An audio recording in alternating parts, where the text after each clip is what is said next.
Salon business models. What's actually best? The most successful businesses aren't defined by the model alone. Freedom without structure, yes, that can turn into stress. And structure without freedom, that turns into burnout, where somewhere in the middle is where careers actually last. Hey, friend, welcome to the Successful Stylist Academy podcast. I'm your host, Ambrosia Carey. This is a place where we talk all about the parts of building a sustainable, successful business as a beauty professional. Today, we're getting into a question I hear almost weekly: salon business models. What's actually best? Which is a perfect segue, since last week we covered what exactly goes into $1 million salon. And if you missed that episode, I'll link that in the show notes below. Now, today we're going over some recent trend reports pulled from the last 3 years, along with uncovering the ways I've been running my newer boutique salon model, which I'll go into a little bit, over the last year. And hopefully it'll spark some ideas for you. So what the last few years have shown us is that if you've been paying any attention to the landscape, what's been shifting over the last few years is that independent suites and rental models have grown rapidly. More than 30,000 locations nationwide, as a matter of fact, and most stylists say they want autonomy, control over pricing, and the ability to design their own schedules. This is not some new news for us, but that totally makes sense. After the last few years, a lot of us don't want to feel trapped inside someone else's system. But here's the part people don't actually talk about. The most successful businesses I see aren't defined by the model alone. They're the ones that combine independence with support systems and a real path for growth. So freedom without structure turns into stress, right? And a lot of times the model is not determining what's going to be successful. It is the leadership behind that model. So it just goes to show that sometimes we don't have proper mentorship because we don't really know what that looks like in our industry. If we were not properly mentored or we were not taught how to run an effective team, a salon, and camaraderie amongst our team, empowering our team as they grow through the different growth cycles of their career as well, and being able to provide a safe place for them that they can land into that growth cycle, then it can be really challenging. It can be really confusing for that stylist. So I think particularly what we're seeing is that there is a lack of mentorship or leadership in salons specifically itself. And a lot of times when I talk to stylists who decide to go independent, or even stylists who decide to open up their own salon, one of the main things that's said, well, actually amongst me, as a matter of fact, I'm one of them, is that they felt like they weren't supported by the salon owner anymore. And a lot of times it's those quiet, nuanced things of not feeling supported that lead to people feeling that they're not welcome in the space anymore, that they no longer actually have their best interest doesn't feel like it's being taken care of by the best interest of the salon owner. And it starts to feel almost like it's toppling over, where it's more about productivity and numbers, or it's more about being available, or it's more about treating the business or the system, so to speak, the engine moving, rather than the stylist feeling that they can creatively express themselves and also be able to grow their autonomy.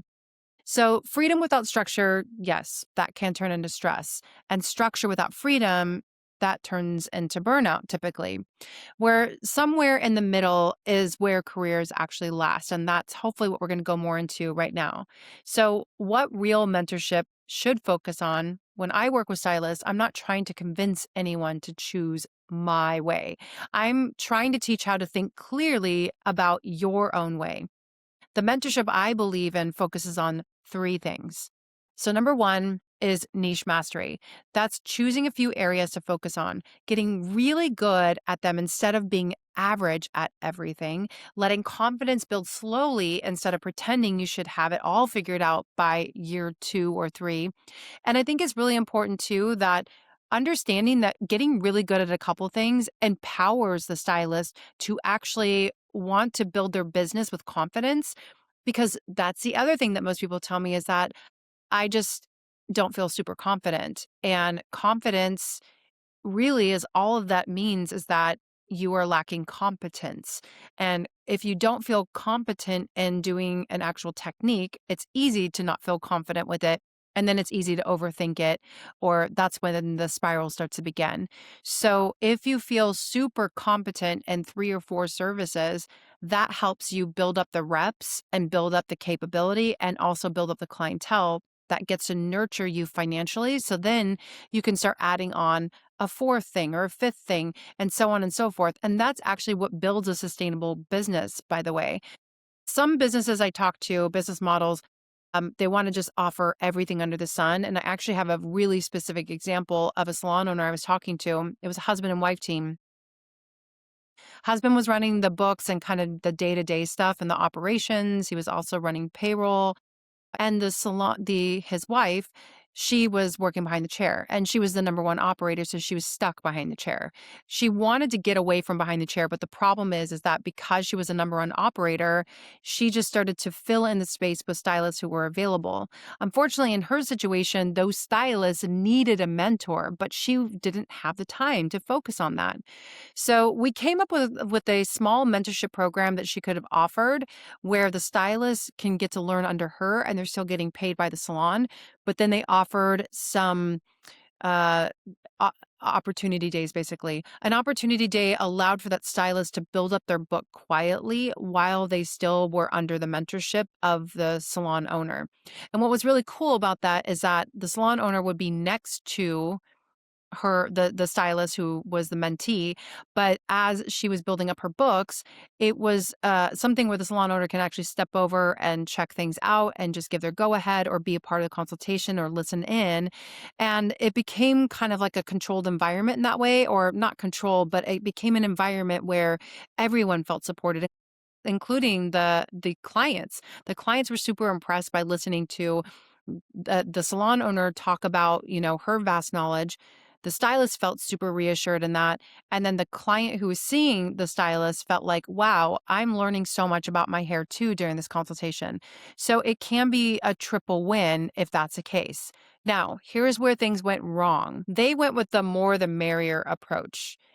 And the problem with that approach is they were offering a lot of services, but they didn't really know what their highest ticket services actually were because it fluctuated too much.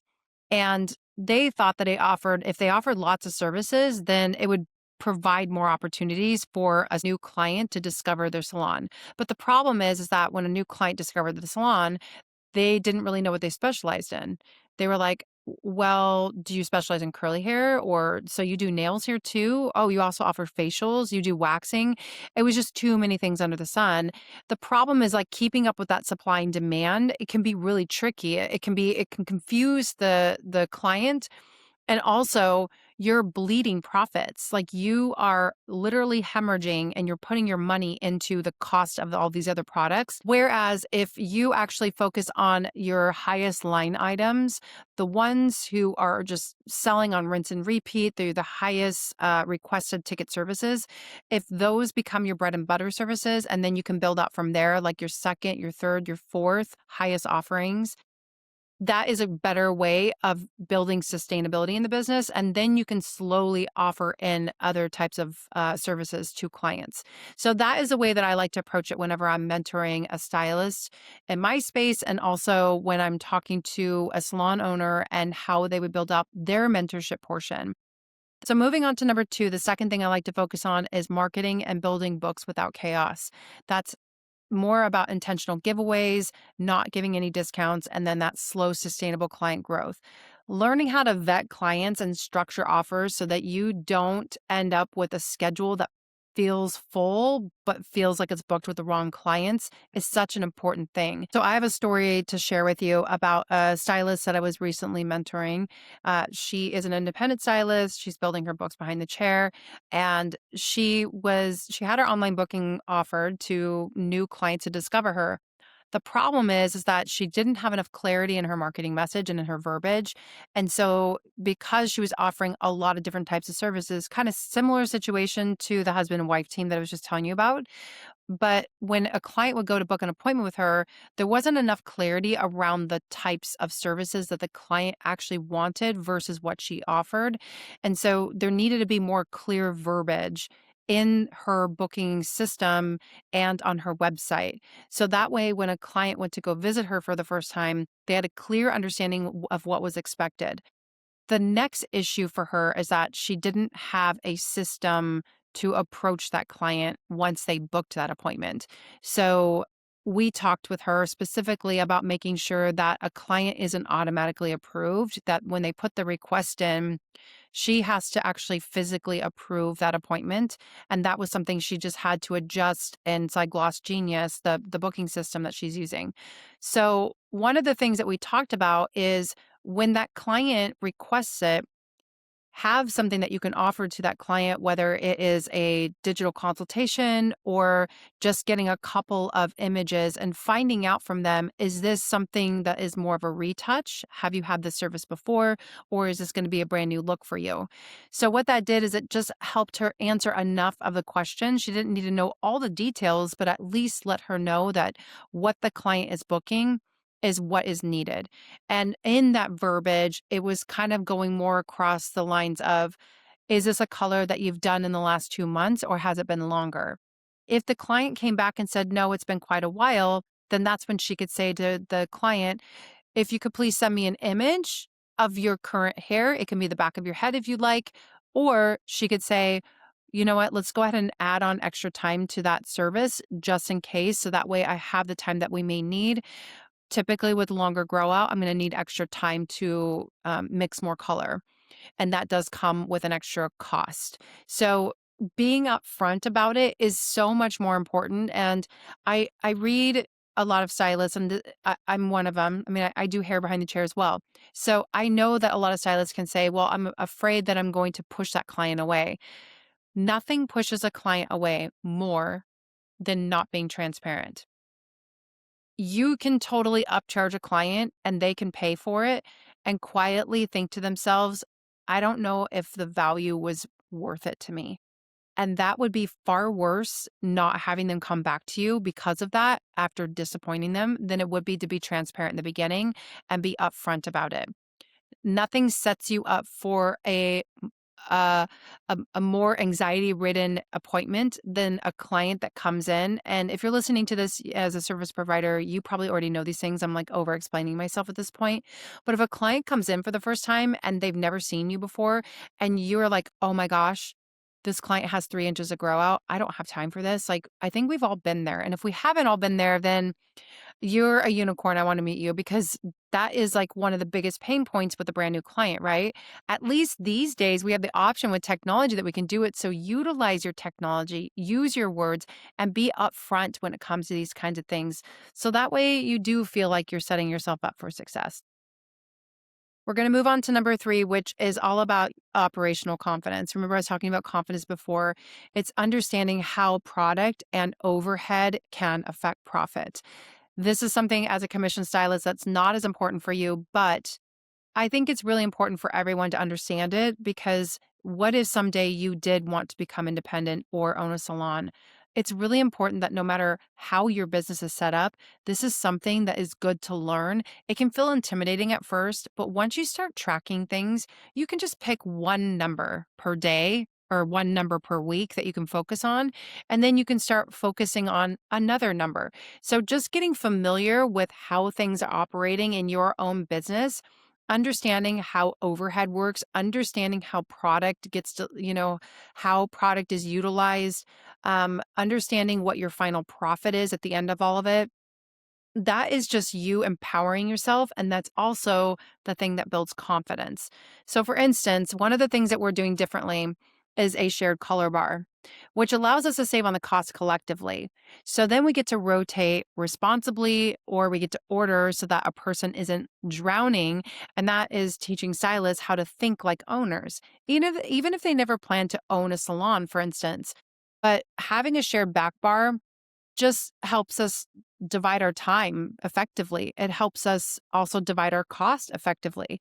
The average stylist who goes independent when they have to do a complete buy-in order, and this is for somebody, I'm going off of Goldwell numbers, so I know Goldwell's a higher price point, but if you did a full buy-in with Goldwell, we're talking about thousands of dollars.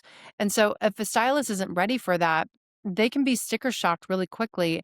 And starting out things in the negative, that is where you can start saying yes to everything, or everyone for that matter. So I'm hoping that by telling you this, it empowers you and it makes you think about things a little differently. That if you have a small boutique, or let's say you're a suite owner and one day you actually want to have your own boutique salon, this is totally something you can set up. And this would be the next best step if you had a shared color bar where everyone gets to kind of help one another out. The color bar is kind of like the island of the kitchen that everyone stands around and they get to chat and they get to catch up with each other. And that's the thing that I really enjoy about the salon. One of the things I noticed in an independent model is that typically in independent models, even if people were sharing a common mixing area, they were focusing on kind of the thing that they were doing. And there were a lot of ships passing where somebody works like maybe Monday, Tuesday, Wednesday, another person works Thursday, Friday, Saturday, and they don't really get to see each other as much. That can totally happen in a hybrid or commission environment, or like mine, it's an independent model. But when you have a shared color bar, there's something magical that kind of happens where you get to collaborate on formulations. You get to kind of talk to, I almost said significant other. You get to talk to your colleague about like, hey, I'm formulating for this client over here, and she was kind of saying that her color felt like it was fading a little bit warm. Do you feel like, Wella, whatever, if you just say the color, like, do you feel like that fades on the warmer side? Would you add like a little extra ash to it? Or do you think I should bump down to add like a little level 5 to it? So like getting conversations like that going where you are all in together on the same color system, it just makes it feel like more of a team environment. And it's, at least in my condition, it's worked really well for me. So next up, I want to talk about culture. And that's the reason why I feel like that's a good shoe in, because the culture that you create inside of your space and the culture that you build and the culture that you create really helps to dictate how you feel supported in your space. And quite honestly, the longevity of why people stick around to certain salons more than others. Culture without control, this is where models get interesting. The goal isn't independence that feels lonely, and it isn't community that feels controlling. It's stylists who can be their own business, but they can still have a shared language, shared education, shared responsibility, really. And model days, collaborations, real conversations about pricing, not those versions where everyone's pretending that they have it all figured out. That's really what builds like a sustainable business model. That's where everyone gets to win together, even if they have their own thing. And it keeps the best parts of a commission environment without the parts that make people want to quit. And it doesn't happen by accident, it happens by design. So, the reason why this matters beyond today is that this conversation is bigger than whatever contract you sign or whatever business model that you actually try. The right model should teach solo stylists what leadership actually looks like, let them experience teamwork while staying autonomous, and giving them a blueprint if they ever want to build something of their own. You're not just deciding where to work, you're deciding how you'll grow. A lot of times when I'm talking to hairstylists, especially when I go to beauty schools, when I'm talking to newer stylists, I encourage them to interview the salon owner. I encourage them to ask lots of questions. I also encourage them to visit as many salons as possible before they actually end up graduating. And the reason why is because when you do put those, it's kind of putting the reps in. When you put those reps in, you start to see some common threads and visit the salon more than once. Like when you narrow it down and you're like, I want to work at the salon, go into the salon a couple of times, visit, talk to the other stylists there. What does their retention look like? How often are stylists being replaced in the space?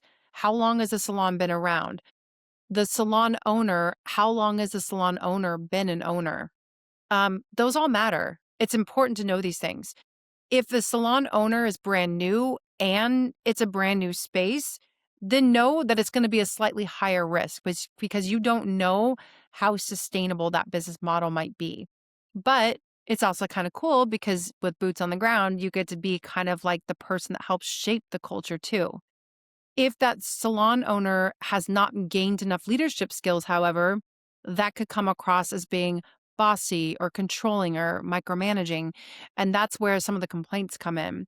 So sometimes that's why going to a place where there is a leadership or a business owner that has a lot of knowledge and a lot of years behind them, it's because they kind of already learned that on other people. They put the reps in, they learned it. I know I keep saying that they put the reps in, but it really is about putting the reps in. Like they learn about leadership, they learn about what doesn't work.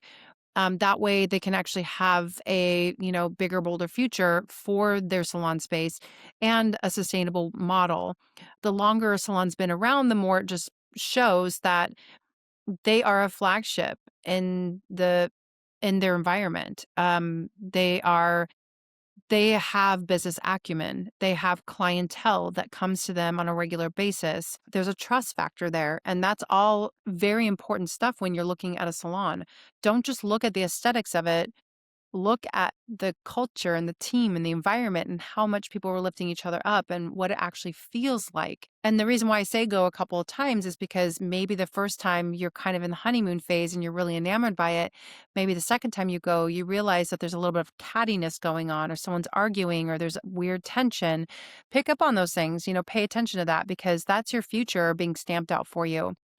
It is alarming to me, and it's really kind of shocking to hear that the average stylist is staying in our industry for only 3.5 years.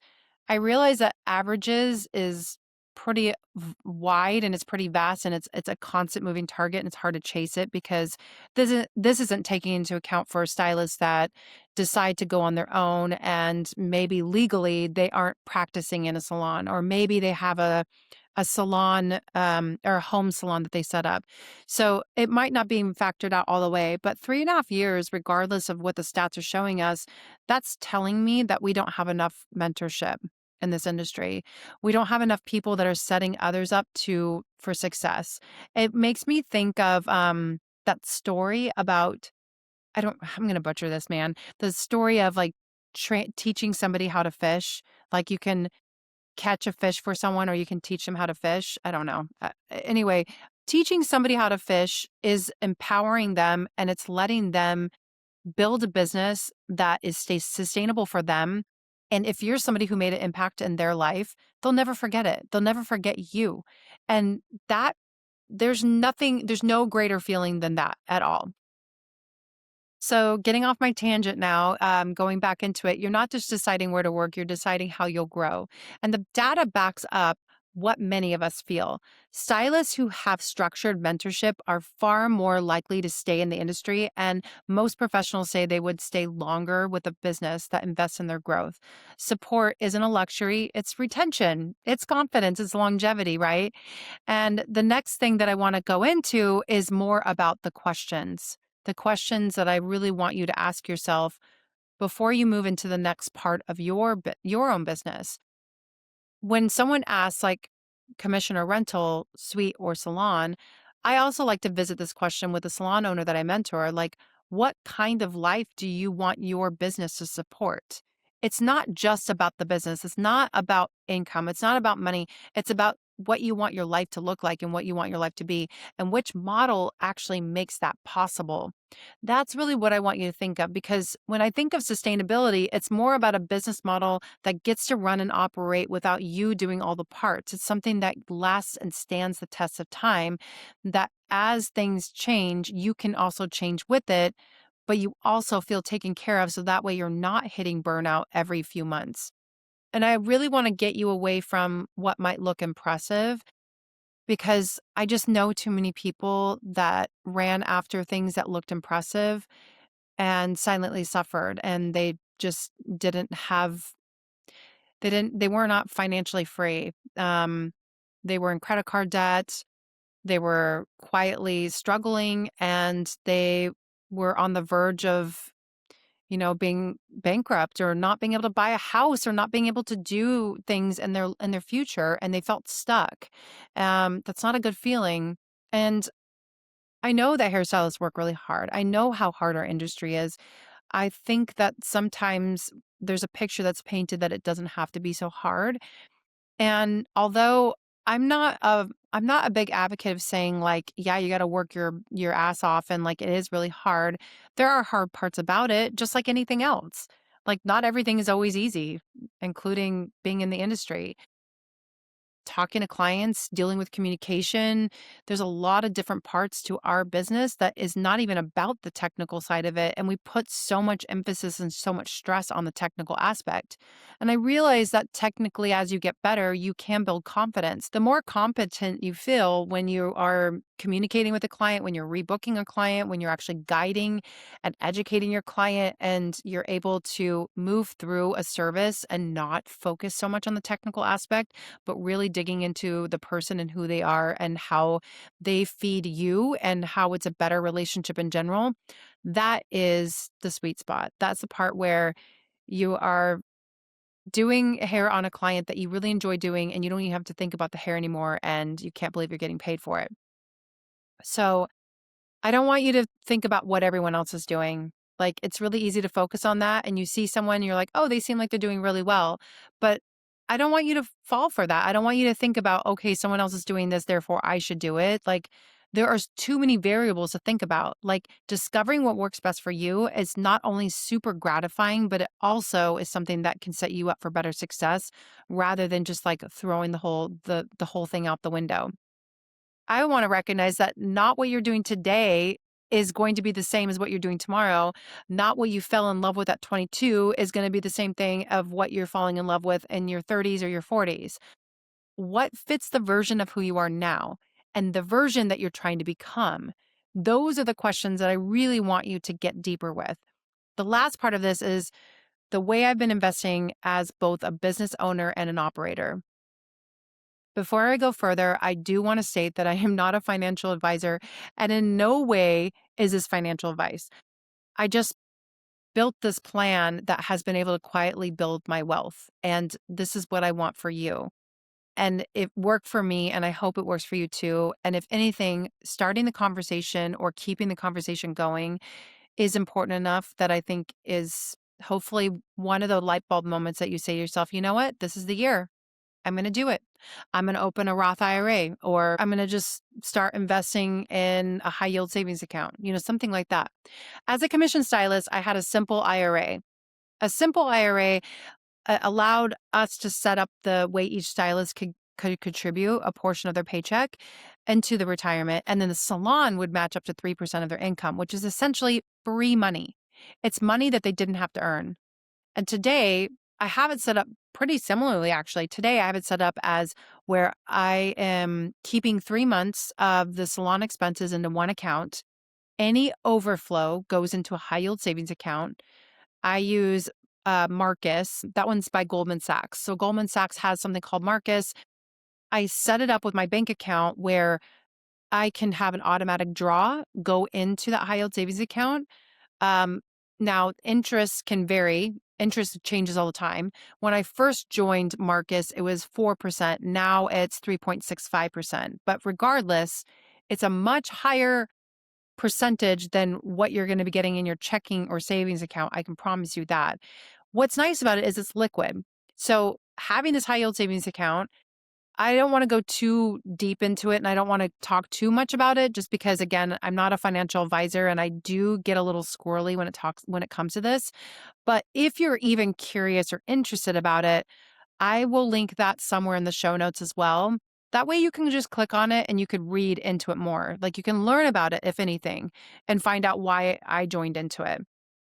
But a high yield savings account, right now, I'm currently earning close to $500 a month in interest alone, and that money stays liquid.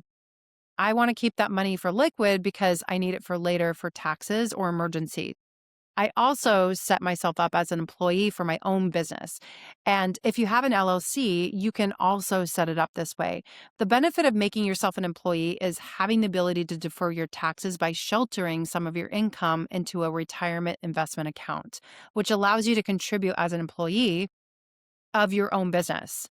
So, yes, if you're an independent stylist, you can, and please, by all means, talk to your accountant or CPA about this and make sure it makes sense for your business. But if it does, and you're earning if you're a high enough income earner and your accountant or CPA says, yes, you should be making yourself an employee, please do it. And the reason why you would want to do it is so that you can have more advantages and defer your taxes to a retirement account. So by contributing as an employee of your own business, you can also match with your business. So your business matches up to a certain amount, AKA your money is making money, all while reducing your taxable income. So if you're inside the SSA Lab, which is our membership program, and you're hearing this right now, this is something, of course, that we talk more in depth about. And if you have questions about it, I'm happy to share more about my experience. Again, I'm not going to give you any advice financially, but I just want to share with you what's been working for me. And if you're not inside SSA Lab, then you can actually join the waitlist as in that membership. I'll also link that in the show notes. There's a lot of things I'm linking in the show notes today, but I'll put that in there as well. I'll put that right after the high yield savings information as well. I want to hear from you. What part of your current model feels supportive and what part feels heavy? There isn't one right answer, but there is an honest one for what's right for you right now. We'll figure this out together. I'm here to help you dream big, set goals, and take action, and I'll chat with you next week.